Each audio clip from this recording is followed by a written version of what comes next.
ரீசெண்டாக எனக்கு தெரிஞ்சவங்க ஒருத்தங்க ஹாஸ்பிட்டலில் ஒரு ரூட்டீன் செக்கப்புக்கு போயிட்டு வந்தாங்க.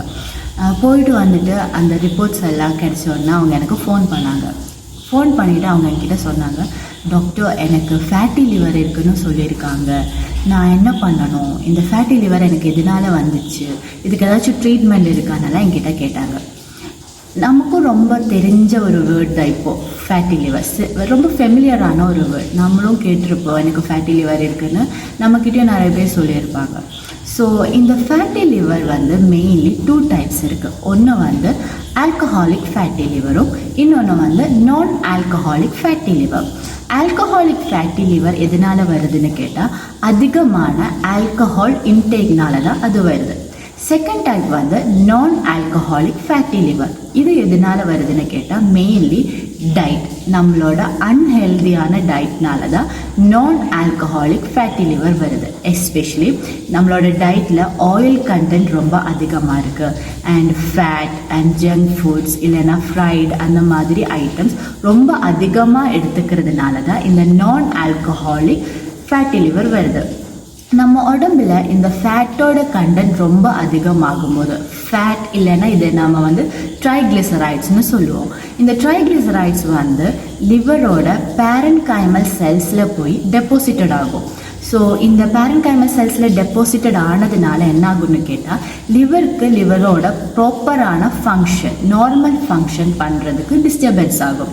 ஸோ நம்ம உடம்புல லிவருக்கு ஒரு ஸ்பெஷல் ப்ராப்பர்ட்டி இருக்குது, அதாவது ஒரு self healing property. It has got a regenerative capacity. லிவருக்கு என்ன பிரச்சனை வந்தாலும் லிவரே அதை தனியாக ஹீல் பண்ணிடும். ஸோ அந்த ஒரு ஸ்பெஷல் ப்ராப்பர்ட்டி லிவருக்கு இருக்குது. ஸோ இந்த நான் ஆல்கஹாலிக் ஃபேட்டி லிவர் இந்த மாதிரி எல்லாம் நமக்கு ஃபஸ்ட்லேயே தெரிஞ்சிருச்சுன்னா நம்ம ஜஸ்ட் நம்மளோட லைஃப் ஸ்டைலில் ஒரு மோடிஃபிகேஷன் கொண்டு வந்தாலே இந்த ஃபேட்டி லிவர் நமக்கு க்யூர் பண்ணிடலாம். ஸோ மெயின்லி டயட் தான். நம்மளோட டயட்டில் ஆயில் கண்டென்ட், அதாவது எஸ்பெஷலி நம்ம வீட்டில் குக்கிங் பண்ணும்போது அந்த குக்கிங் ஆயில் இருக்குல்ல, அதோட கண்டென்ட் கொஞ்சம் கம்மி பண்ணலாம். நம்மளோட ஃபுட்டில் அந்த ஆயிலோட அளவெல்லாம் கொஞ்சம் கம்மி பண்ணுறது ரொம்ப ஹெல்ப்ஃபுல்லாக இருக்கும். அண்ட் நம்மளோட டயட்டில் க்ரீன் வெஜிடபிள்ஸ் அதிகமாக ஆட் பண்ணிக்கலாம். ஒரு பேலன்ஸ்டாக க்ரீன் வெஜிடபிள் கொஞ்சம் அதிகமாகவோ இல்லைன்னா சம்டைம்ஸ் நமக்கு இந்த ஃப்ரைட் ஐட்டம்ஸ் இல்லைன்னா இந்த ஜங்க் ஃபுட்ஸ் ரொம்ப சாப்பிட்றவங்க இருப்பாங்க விரும்பி, அந்த மாதிரி இருந்தால் கூட நீங்கள் இந்த க்ரீன் வெஜிடபிள்ஸை கொஞ்சம் பேலன்ஸ் பண்ணுற மாதிரி இல்லைன்னா அதிகமாக இன்டேக் பண்ணுறது ரொம்ப நல்லது.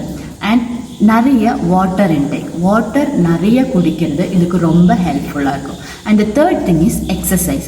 ரெகுலர்லி ஒரு 30 minutes எக்ஸசைஸ் இந்த ஃபேட்டை மெட்டபலைஸ் பண்ணுறதுக்கு ரொம்ப ஹெல்ப்ஃபுல்லாக இருக்கும். ஸோ நாம் எவ்வளோ ஃபேட் இன்டேக் பண்ணாலும் நம்ம ப்ராப்பராக எக்ஸசைஸ் பண்ணோன்னா அதுவாகவே அதை மெட்டபலைஸ் ஆக்கிடும். ஸோ அதனால் என்ன ஆகும்னா இந்த ஃபேட் போய் நம்மளோட லிவரில் டெபாசிட்டட் ஆகாது. ஸோ ஒரு ஃப்யூச்சர் ஒரு ப்ராப்ளம்ஸும் வராது. ஸோ நம்ம ஃபஸ்ட்டிலேயே நமக்கு ஃபேட்டி லிவர் இருக்குதுன்னு நமக்கு தெரிஞ்சிச்சுன்னா நம்ம ஃபஸ்ட்டே ட்ரீட்மெண்ட்டுக்கு ஓடாமல், ஃபஸ்ட்டே மெடிக்கேஷன்ஸ் எடுக்காமல் இல்லைன்னா அதுக்குன்னு தேவையான மாத்திரைகள் எடுக்காது ஃபஸ்ட்டு நாம் நம்மளோட லைஃப் ஸ்டைலை மோடிஃபை பண்ணாலே அதுக்கு நாங்கள் அதுக்கு ப்ரைமரி ட்ரீட்மெண்ட்னு சொல்லுவோம். அதாவது லைஃப் ஸ்டைல் மோடிஃபிகேஷன் அது கொண்டு வந்தாலே இந்த ஃபேட்டி லிவர் நமக்கு கம்ப்ளீட்லி க்யூர் பண்ணிடலாம். ஒரு 1 or 2 months நம்ம ப்ராப்பரான டயட் அண்ட் எக்ஸசைஸ் பண்ணாலே இந்த ஃபேட்டி லிவர் பேசிக் ஸ்டேஜில் இருக்கிறவங்களுக்கு இல்லைன்னா ஜஸ்ட் ஸ்டார்டிங்கில் இருக்கிறவங்களுக்கு அது கம்ப்ளீட்டாக க்யூர் பண்ணலாம். ஸோ ப்ராப்பரான ஒரு ஹெல்த்தியாக டயட் எடுக்கலாம், ரெகுலர் எக்ஸசைஸ் எல்லாம் இருந்துச்சுன்னா நமக்கு கண்டிப்பாக ஃபேட்டி லிவர்லேருந்து க்யூர் இருக்குது. தேங்க்யூ.